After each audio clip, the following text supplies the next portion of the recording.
सद्गुरुदेव की जय। परमात्मा की भक्ति का लाभ उसी को होता है जो परमात्मा की महिमा पर पूर्ण विश्वास रखता है। परमात्मा के लिए कुछ भी असंभव नहीं है। आइए सुनते एक छोटी सी कहानी। एक नगर के बाहर जंगल में दो महात्मा साधना कर रहे थे। एक 40 वर्ष से घर त्याग कर साधना कर रहा था, दूसरा अभी 2 वर्ष से साधना करने लगा था। परमात्मा के दरबार से एक देवदूत प्रतिदिन कुछ समय उन दोनों साधकों के पास समय व्यतीत करता था। दोनों साधकों के आश्रम गांव के पूर्व तथा पश्चिम में थे। बड़े का स्थान पश्चिम में तथा छोटे का स्थान गांव के पूर्व जंगल में था। देवदूत प्रतिदिन 1-1 घंटा दोनों के पास बैठता। परमात्मा की चर्चा चलती। दोनों साधकों का अच्छा समय व्यतीत होता। एक दिन देवदूत ने भगवान विष्णु जी से कहा कि हे भगवान, कपिला नगरी के बाहर आपके 2 परम भक्त रहते हैं। श्री विष्णु जी ने कहा कि नहीं, एक परम भक्त है, दूसरा तो बनावटी है। देवदूत ने विचार किया कि जो 40 वर्ष से साधनारत है वह पक्का भक्त होगा, क्योंकि लंबी लंबी दाढ़ी, सिर पर बड़ी बड़ी जटाएं हैं और समय भी 40 वर्ष बहुत होता है। देवदूत बोला कि हे प्रभु, जो 40 वर्ष से आपकी भक्ति कर रहा है वह आपका परम भक्त होगा। प्रभु ने कहा नहीं, दूसरा जो 2 वर्ष से साधना में लगा है वही मेरा परम भक्त है। मेरी बात पर विश्वास नहीं होगा।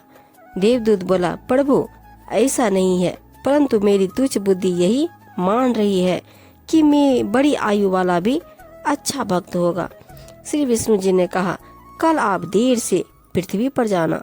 दोनों ही देर से आने का कारण पूछेंगे तो आप बताना कि आज प्रभु जी ने हाथी को सुई के नाके से निकालना था, वह लीला देख कर आया हूँ, इसलिए आने में देरी हो गई।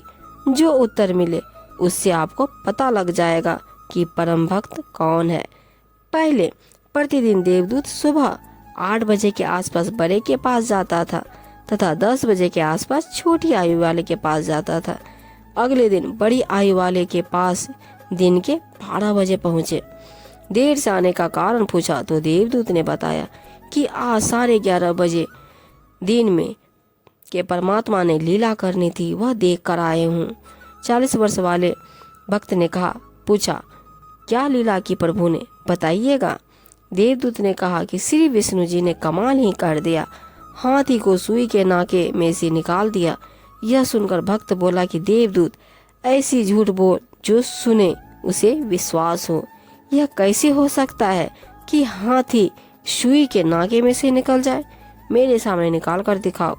देवदूत समझ गया कि भगवान सत्य ही कह रहे थे। यह तो पशु है, भक्त नहीं।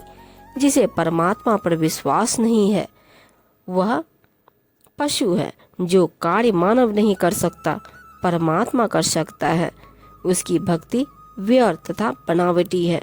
देवदूत नमस्ते करके चल पड़ा और छोटे भक्त के पास आया। भक्त ने देरी से आने का कारण पूछा तो देवदूत ने संकोच के साथ बताया कि कहीं यह कोई गलत भाषा न बोल दे। कहा कि भक्त क्या बताऊं, परमात्मा ने तो आज अचरज कर दिया, कमाल ही कर दिया। देखकर आंखें फटी की फटी रह गई। परमात्मा ने हाथी को सुई के नाके से के अंदर से निकाल दिया। यह सुनकर भक्त बोला कि देवदूत जी, इसमें आश्चर्य की कौन सी बात है? परमात्मा निकाल दे पूरी पृथ्वी को सुई के नाके में से, हाथी की बात ही क्या है? देवदूत ने भक्त को सीने से लगाया और कहा कि धन्य है आपके माता पिता जिनसे जन्म हुआ। कुर्बान हुआ आपके परमात्मा पर अटल विश्वास पर। वास्तव में भक्त को परमात्मा पर पूर्ण विश्वास होना चाहिए कि परमात्मा जो चाहे सो कर सकता है। यदि कोई कहे कि परमात्मा यह नहीं कर सकता, वह नहीं कर सकता, तो उसको भक्ति करने के अधिकारी नहीं है। क्यों अपना समय भक्ति का नाटक करके व्यर्थ करे? परमात्मा पर पूर्ण विश्वास करके भक्ति की राह पर चलेगा तो मंजिल पर अवश्य पहुंचेगा।